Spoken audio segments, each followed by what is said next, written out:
मेरी भाभी जब भी आटा गूंथती तो मेरा भाई उसको मारने लग पड़ता। जब मैं पूछती तो भाभी कहती कि जब तुम्हारी शादी होगी तो तुम्हें पता चल जाएगा। मैं भाभी की बात सुनकर बहुत हैरान होती, क्योंकि कभी कभी तो मैं भी आटा गूंथती थी तो भाई मुझे तो कुछ नहीं कहते थे। फिर जब मेरी शादी हुई तो मैं आटा गूंथने बैठी तो मेरी जान निकल गई, क्योंकि इस दिन तो घर में मेरी भाभी बहुत खूबसूरत थी, बहुत सेहतमंद और बहुत ही अच्छी लगती थी। लेकिन मेरा भाई हमेशा उसे मारता था, इसलिए नहीं कि उनकी कोई हरकत भाई को बुरी लग जाती थी या वह बस जुबान थी, बल्कि इसलिए कि भाई का कहना था कि तुम आटा नहीं गूंदोगी। लेकिन घर में इतने काम थे कि भाभी को कभी कभी मेरी मदद करनी पड़ती, और जब मैं भाई भाई देख लेते कि भाभी आटा गूंद रही है तो वह उनको मारना शुरू कर देते। हम लोग जॉइंट फैमिली में रहते थे। मेरे चाचू के बच्चे भी हमारे साथ ही रहते थे, जो फिर सारे जवान थे। इस घर में खाना सबका एक ही बनता था, इसलिए काम बहुत ज़्यादा होता था। मेरे भाई को कोई परवाह नहीं थी, वह सबके सामने मेरी भाभी पर हाथ उठाता। एक दिन भाभी से पूछा तो कि भाभी आप आटा गूंथती हैं तो भाई आपको क्यों मारते हैं? ऐसा तो पहली दफ़ा ही सुना है और देखा है। तब मेरी भाभी ने नहायत अजीब बात कही कि जब तुम्हारी शादी होगी तो तब तुम्हें पता चल जाएगा। लेकिन मुझे इस बात की कुछ समझ नहीं आई, क्योंकि मैं भी आटा गूंथती थी, लेकिन भाई मुझे तो नहीं मारता था।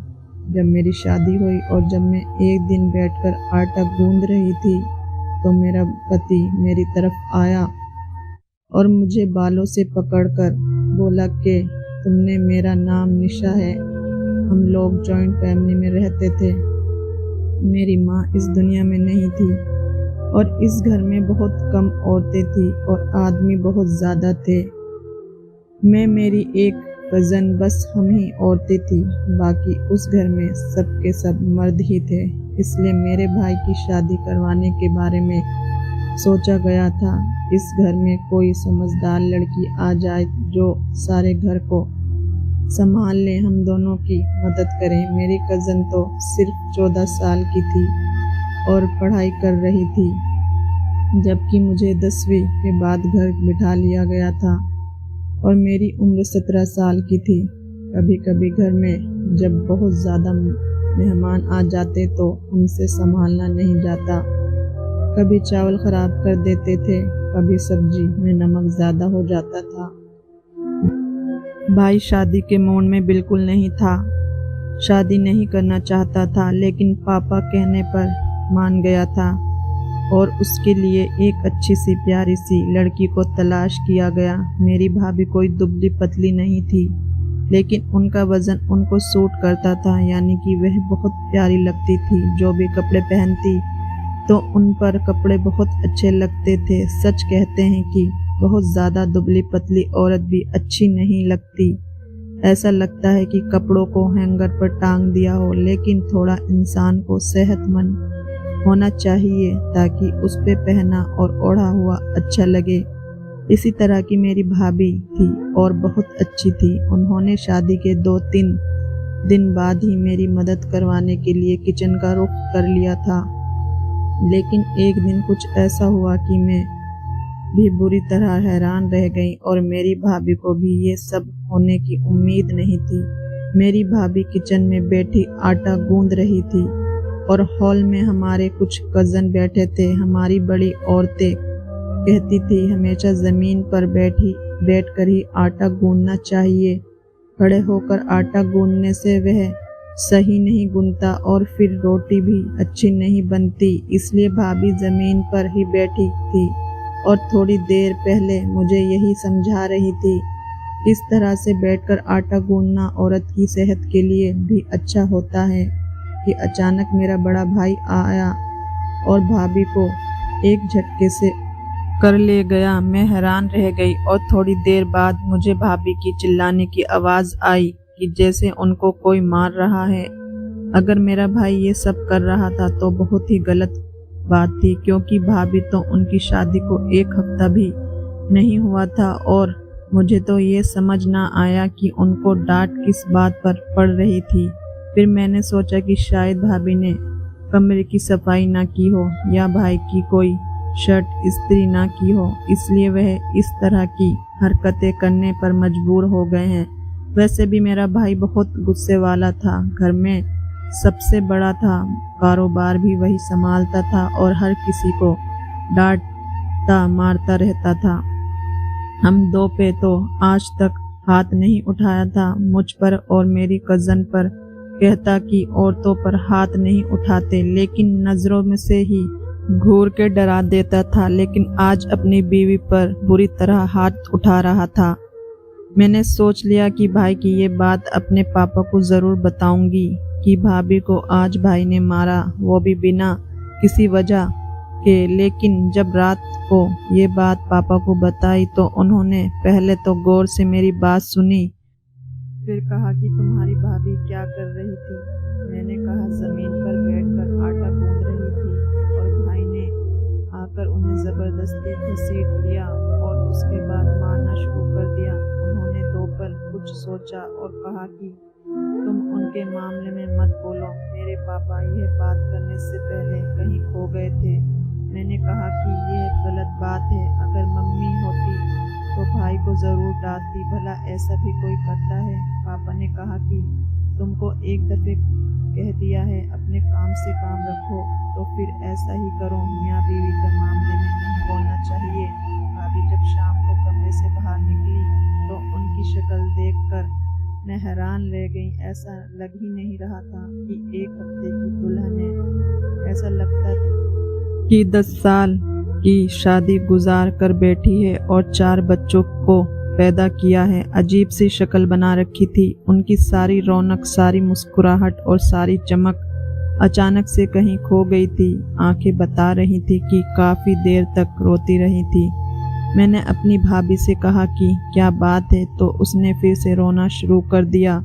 मैंने कहा कि क्यों मारा आपको भाई ने। भाभी के चेहरे पर भी निशान थे जिनको वह मेकअप पर से छुपाकर आई थी। आजकल घर में मेरी भी शादी की बातें हो रही थी। सोचती थी कि क्या मुझे भी शादी के बाद इसी तरह से मारा जाएगा कि अगर मेरा भाई किसी की बेटी के साथ ये कर रहा था, किसी की बहन को रुला रहा था, तो उसकी बहन के साथ भी तो ये हो सकता था। एक दिन भाभी से कहा कि आटा गूंद लें तो कहने लगी कि आज मैं नहीं गूंद सकती, ये काम तुम खुद ही कर लो। लेकिन जब मैं आटा गूंदा था तो रात को भी भाभी को रोटियां बनाते हुए बहुत ज़्यादा तकलीफ हुई थी, क्योंकि मुझे आटा ठीक से गूंदना नहीं आता था। कभी पतला हो जाता, कभी सख्त, और फिर रोटियां बनाने में बहुत मसला होता था। भाभी को डांट भी पड़ी कि रोटी तक तो बनानी नहीं आती इस लड़की को।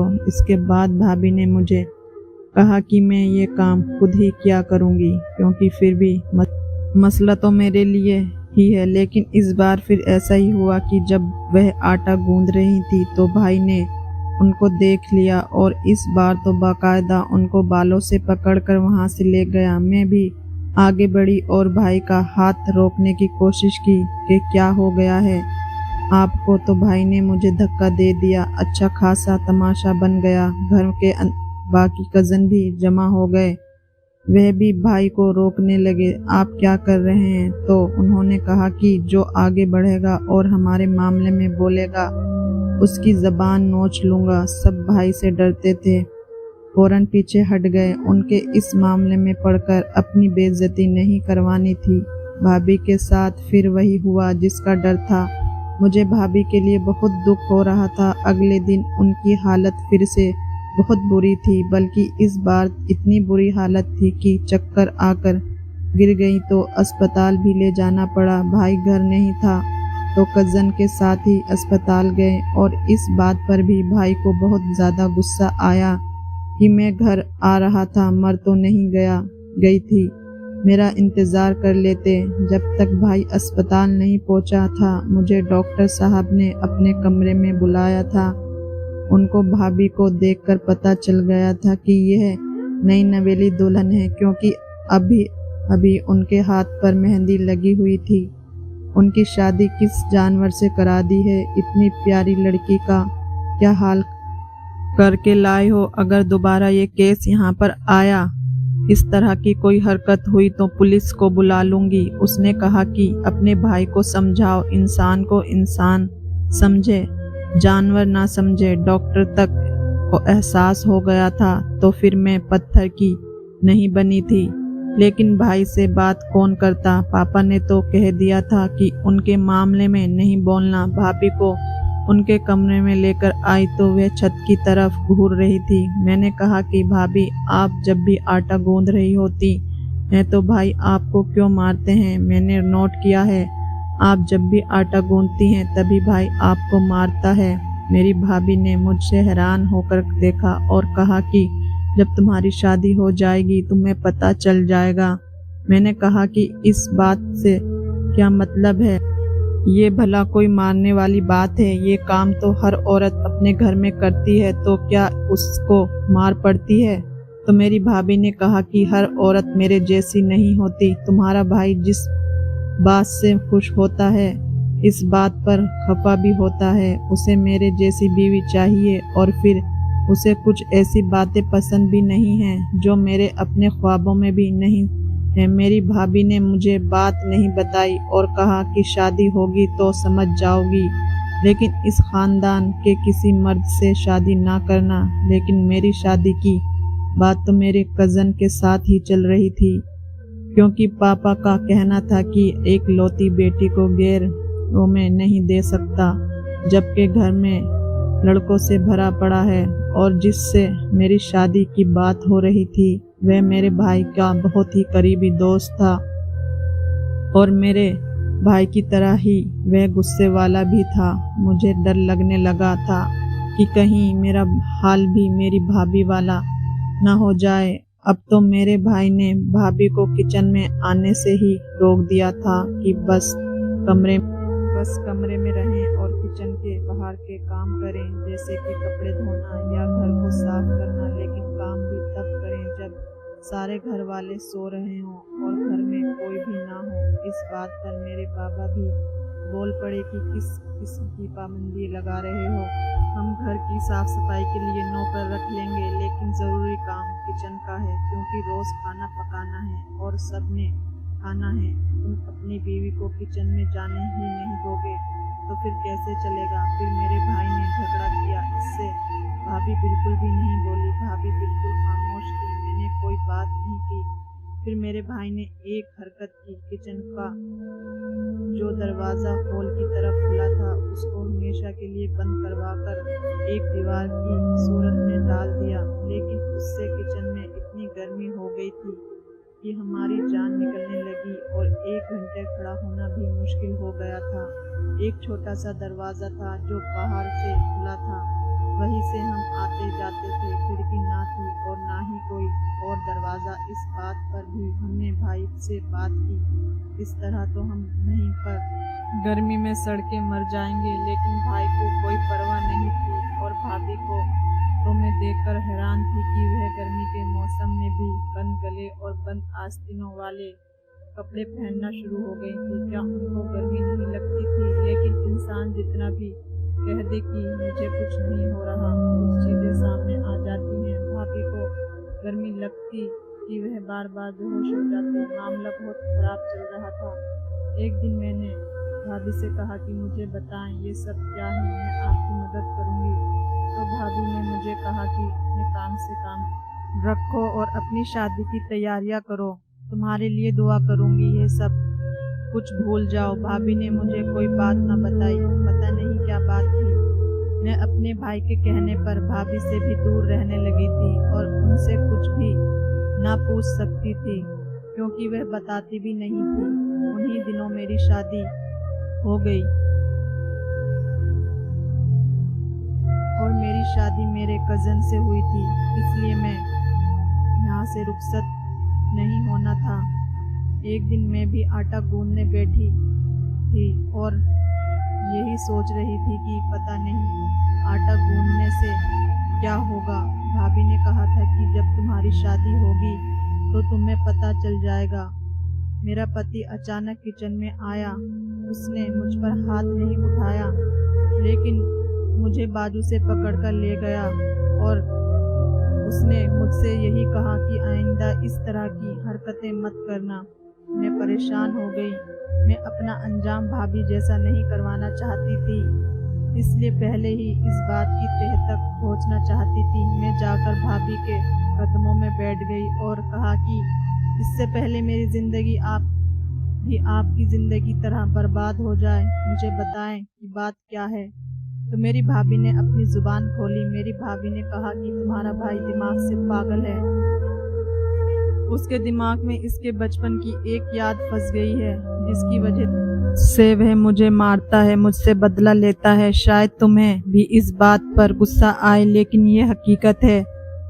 जब मैं आटा गूंदने के लिए बैठती हूँ तो तुम्हारे भाई को अच्छा नहीं लगता, क्योंकि मैं भारी भरकम शरीर की हूँ। मेरे पैर और मेरे बदन हॉल में बैठने से सबको दिखता है, इसलिए तुम्हारे भाई के दिमाग में शक रहता है, क्योंकि तुम्हारी माँ ने तुम्हारे बाप के साथ बेवफाई की थी। तुम्हारा एक चाचू इस शहर में नहीं रहता, मुल्क से बाहर रहता है। इसी के साथ तुम्हारी माँ का चक्कर था, क्योंकि तुम्हारा पापा घर से बाहर रहते थे, दूसरे शहर में काम करते थे। वे तुम्हारे चाचू को लुभाने के लिए आटा गूंथते हुए उनको अजीब गरीब किस्म के इशारे करती थी। मेरा वजूद तो थोड़ा भारी है, इसलिए जब मैं आटा गूंथती हूँ तो तुम्हारे भाई को लगता है कि मैं भी कुछ ऐसा ही कर रही हूँ। और यह घर तो वैसे भी मर्दों से भरा हुआ है। तुम्हारा भाई शक का मरीज है, इसे मुझ पर जरा भी भरोसा नहीं है। कहता है कि जब बात किरदार की तक आ जाए तो फिर रिश्ते खत्म हो जाते हैं, लेकिन इस तरह से तो मेरा रिश्ता पहले दिन से ही खत्म है। तुम्हारा पति भी मेरे पति के साथ बहुत करीबी दोस्त है और यह दोनों एक दूसरे की संगत में रहते हैं। उन दोनों को पता है कि यह उसी चाचू का बेटा है और ये दोनों ही एक शक का शिकार है। मेरी जिंदगी की तरह तुम्हारी जिंदगी भी होने वाली है। हम दोनों उन मर्दों को कुछ नहीं समझा सकते। तभी किचन का दरवाज़ा बंद कर दिया, मुझे इस तरह के कपड़े पहनने पर मजबूर किया। दिन रात मुझे ताने अलग देता है और बंद दरवाजे के पीछे मारपीट अलग होती है। मैं नहीं जानती कि तुम्हारे साथ ऐसा हुआ, ऐसा तो किसी की बेटी के साथ ना हो। वे रोने लगी और मैं भी। मेरी माँ मेरी पैदाइश के बाद ही इस दुनिया से चली गई थी, इसलिए अपनी माँ को कभी देखा नहीं। उनकी सूरत भी मुझे मुश्किल से ही याद थी, तस्वीरें में देखती थी। अगर ये बात सच थी तभी तो ये सब हो रहा है। अगर ये झूठ होता तो फिर ये दोनों इस तरह पागलपन पर नहीं उतरने पर। मैंने भाभी को कहा कि हम चुप करके नहीं बैठेंगे और ये बात जाकर पापा को बता देंगे। हमने उनको शुरू से लेकर आखिर तक सारी बातें बताई तो पापा परेशान हो गए। वे कहने लगे कि किसी की गलती की सज़ा किसी और को देना गलत है। उन्होंने किचन से दरवाज़ा भी हटा दिया और भाभी को भी कह दिया, जो तुम्हारा दिल करता है वह पहनो, गर्मी में गर्म कपड़े पहनने की कोई ज़रूरत नहीं है। मेरे भाई और मेरे पति की भी अच्छी खासी क्लास लगाई। मेरे पापा ने कहा कि अगर इस तरह की हरकतें उन लोगों ने दोबारा की, किसी पर भी हाथ उठाया, तो तुम लोगों ने सीधा आकर बात मुझे बतानी है। मैं उन दोनों को ठीक करूँगा। तुम मेरी बेटी हो और यह मेरी बेटी किसी और की बेटी है, लेकिन दरअसल ये भी मेरी बेटी है। अपनी बेटी बनाकर लाया हूँ। मेरी बीवी ने मेरे साथ बेवफाई की थी, मुझे धोखा दिया था, लेकिन मैंने फिर भी आज तक उस पर हाथ नहीं उठाया था। और यह तुम लोगों को बिना वजह ही इस तरह जलील करते हैं, ये मैं होने नहीं दूंगी। अगर मुझे भी मेरी बीवी से मसला था, उसने मेरे साथ बेवफाई की थी, तो मैंने उसे अपनी ज़िंदगी से निकाल दिया था, लेकिन उसे कभी कभी जानवरों की तरह मारा पीटा नहीं था। मुझे तो यकीन नहीं आ रहा था कि यह किस किस्म के लोग इसके बाद से मेरे पति ने और मेरे भाई ने इस तरह की कोई हरकत नहीं की। ऊपर वाली की तरफ से हम दोनों को एक साथ ही उम्मीद थी, तो पापा ने घर में नौकर भी रख दिए थे। और जब औलाद हमारी ज़िंदगी में आई तो उसके बाद हमारे पतियों के रवैयों की काफ़ी हद तक बदल गए। फिर बाबा ने एक बहुत अच्छा काम किया कि घर के हिस्से अलग अलग कर दिए। भाभी का हिस्सा अलग और मेरा हिस्सा अलग कर दिया। हम अपने घर में 4 दीवारी में रहते थे, किसी की नज़र आते जाते नहीं पड़ती थी, जिसकी वजह से हमारे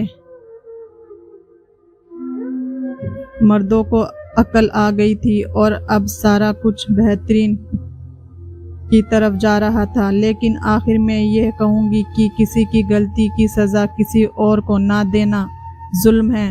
अगर दोस्तों आपको कहानी अच्छी लगी हो तो कमेंट करके ज़रूर बताएं।